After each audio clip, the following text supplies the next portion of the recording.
Persecution of Christians is especially fierce right now. There was a bomb that went off outside the Holy Family Syro-Catholic Church in Iraq city of Kirkuk, injured about 23 people, 2 critically. And, of course, this is not new. Ever since, of course, the U.S. went into Iraq, there has been a fierce persecution of Christians there. They're easy targets. They don't have militias to protect them. Terrorists want to terrorize them. And, of course, we've seen churches being blown up, and we've been seen people being assassinated. And when the U.S. went in there in 2003, since, I guess, 2003, what is that, about 7-8 years now? They estimate about 1 million Christians have fled that country. 1 million Christians have fled that country. And many, of course, have relocated to northern cities such as Kirkuk and other areas. They're supposedly safer for larger Christian communities, but the persecution continues. Joining me right now to fill us in on what is happening over there and a very important piece of legislation here in our own country that can make a radical difference is Juliana Taimoorazy. She is the founder and president of the Iraqi Christian Relief Council. And Juliana, thank you for joining me today.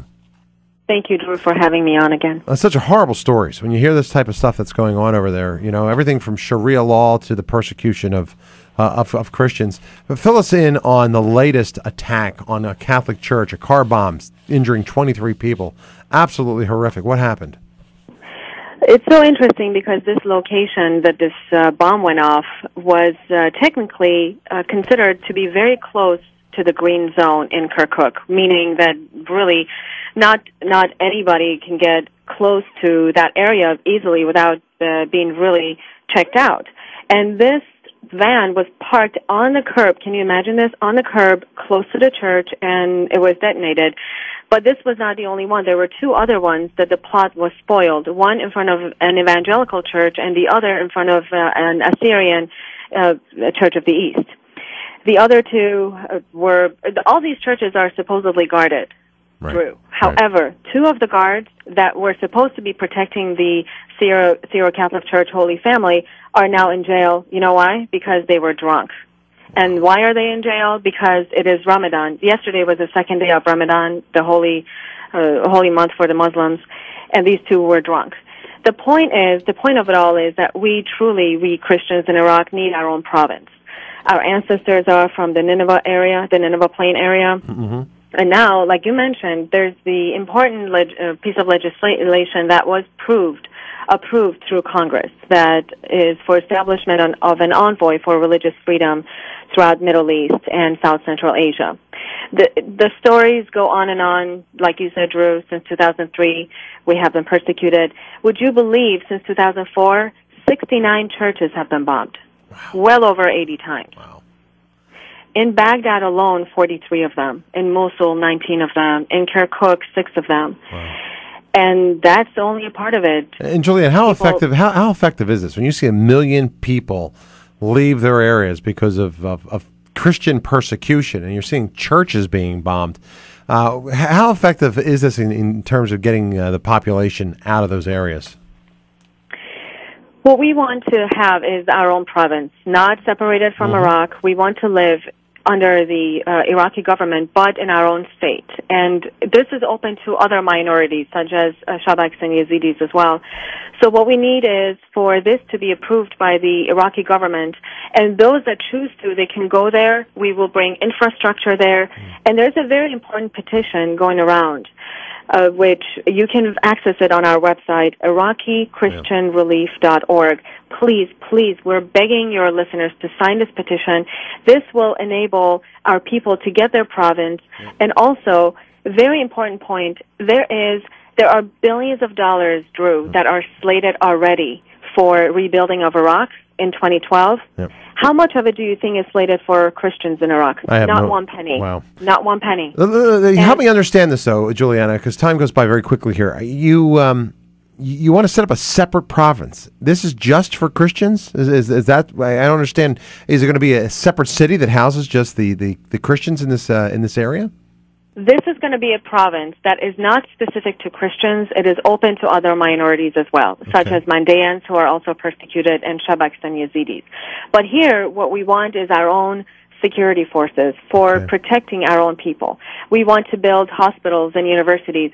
There is so much surplus in Iraq right now of money, of American dollars, and we don't have any to build our schools, our churches, our hospitals in that Nineveh province. So Americans can absolutely get involved in this process and truly make history for our people because, like you say, 1 million of them have become evicted from their homes. And this is a predominantly Muslim country, of course, right? Of course, yes. So do you really think that the persecution will stop by setting up a separate province? We need our own security forces, Christian and Mandaean and Shabak security forces to protect our own people. And the talks between Muslims and Christians have not stopped. We are truly the bridge of understanding between the Christian West and the Muslim East. And just not long ago, just before the recent attack yesterday, the Archbishop Sacco was in conversation with Muslim leaders and trying to help bring understanding again back to the community. And the next day, this happened. Yep. So we will not stop talking to the Muslim leaders. However, we know we're not welcomed in Baghdad. We know we're not welcomed in Mosul and Kirkuk. But where would they go? Drew, you know the Syrian situation right now. Yeah. Jordan is not accepting refugees anymore. Christians don't want to go to Syria because of the situation. So where do they go? They flee to the north. Yeah. And that is where the Nineveh province is located. Have any of the imams or the Shia, the Sunni imams spoken out against these attacks against Christians, or are they encouraging them? The most recent one from yesterday, no, we have not heard anything, any condemnation. But the other ones, the major one which happened on All Saints Day, yes, they condemned those attacks. Yeah, but 68 people were killed in the bombing of that church back then, right? I got to take a quick break, Juliana. We'll get some final information from you as well. Feel free to join us. Our toll-free number here, 877-ROAM-777. We got a lot to talk about. I'm Drew Mariani. More right after this. Check out the audio archives on relevantradio.com. You'll find past recordings of all your favorite shows. Morning Air. I mean, I can remember times in my life when I would say, Lord, I wish you didn't seem to have so much confidence in me at this particular moment, because you have more in me than I do. The Inner Life. It is the Apostle Paul who tells us, do not be conformed to the ways of the world, but let Christ be the one to transform us. But it's a gradual process.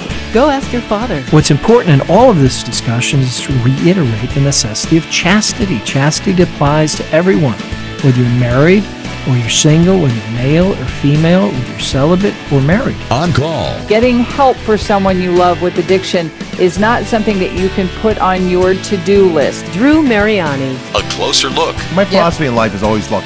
Surround yourself by people that are more intelligent than you. That's good, Drew. Yeah, that's how I operate, you know. Relevant Radio's audio archive. Online at relevantradio.com.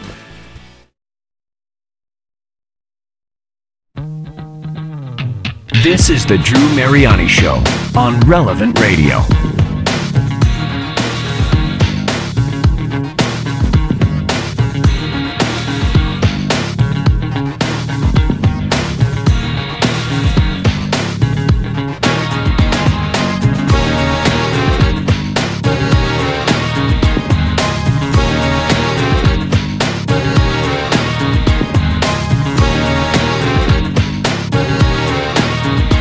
Twenty-six minutes before the hour. Good afternoon, everyone. Welcome back. Hey, another Iraqi Catholic church hit with a car bomb. 23 injured, and of course the bishop there coming out saying, "Hey, look, we're trying to bridge relations with our brothers, our Muslim brothers and sisters there." A lot of people have condemned the bishop for doing this. The attacks, of course, certainly are horrific, and they need our prayers. This particular attack came on the day that 3 men were sentenced to death in Baghdad for their role in the church siege last October that killed 68 people. Remember that? A fourth man was sentenced to, I think, 20 years in life, 20 years in prison. But again, a deadly attack on Iraqi Christians, many people injured, and it's a place that is not safe. My guest today is the president and founder of Iraqi Christian Relief Council. You can check out her website, Iraqi Christian Relief. She actually has a petition going around. She's saying, hey, you know what we need to do? If we want to keep Christians in this area safe from the persecution that's taking place, we need to have our own province. And Juliana, it's great to have you back here. Let's talk a little bit about House Resolution 440 and this petition that's going around. Maybe you can get people plugged in, and we'll link over so people can sign the petition for you as well. Sure. The House Resolution 440 was introduced by Congressman Frank Wolf of Virginia and was backed by Anna Eshoo, who is also herself an Assyrian and also an Armenian. And this really calls for establishment of an envoy for religious freedom for all the minorities throughout the Middle East and also South Central Asia. The purpose of this envoy, this ambassador, would be for him or her to keep track of the reports that come in of attacks, hopefully try to avoid by these attacks by having conversations with these countries, seek help from other countries. They have been very influential in other countries, these ambassadors of this sort in the State Department. So that's what we're asking for. And thank God it was passed about last week in Congress. Now it is going to be sent to Senate to Foreign Relations Committee.